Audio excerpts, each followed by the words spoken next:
आज के समय में अपनी एक मनोकामना पूर्ण ना होने पर हम भगवान से अपना भरोसा उठा लेते हैं। महाराज जी, आज सब्र और दूरदर्शिता कैसे आएगी ऐसे में? नहीं, हम ये कह रहे हैं कामना की पूर्ति का उपाय तो समझिए आप। कामना की पूर्ति, ऐसे कामना की पूर्ति कैसे हो जाएगी?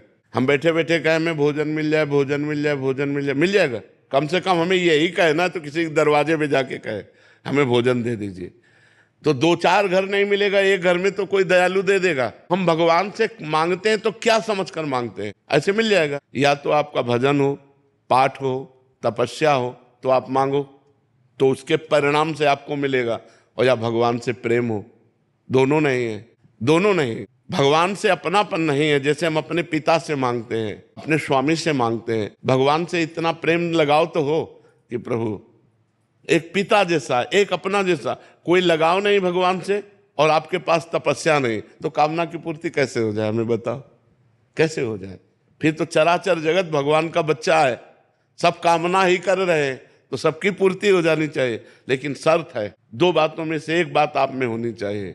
या तो भगवान से पूरा लगाव होना चाहिए और भगवान पर पूर्ण समर्पित होना चाहिए। भगवान के सिवा दूसरा कोई सहारा नहीं होना चाहिए, पक्का कामना की पूर्ति हो जाएगी। और या फिर इतना पाठ पूजा होना चाहिए, जब तब पाठ पूजा हो तो कामना करो तो पूर्ति हो जाएगी। ऐसे कामना करो तो फिर ऐसे कैसे पूर्ति हो जाएगी? चराचर जगत कामना ही तो कर रहा है, सबकी पूर्ति हो जाए। ऐसे भगवान नहीं सुनते। देखो, भगवान स्वयं कहते हैं, भाव का भूखा हूं मैं और भाव ही एक सार है। भाव से मुझको पुकारे तो भाव से बेड़ा पार है। भाव बिन सुनी पुकारे मैं कभी सुनता नहीं। भाव पूरित टेर ही करती मुझे लाचार है। कामना पूर्ति करने के लिए भगवान को विवश कब हो जाएगा? जब जैसे बच्चा अपनी माँ से कहता है, अपने पिता से कहता है।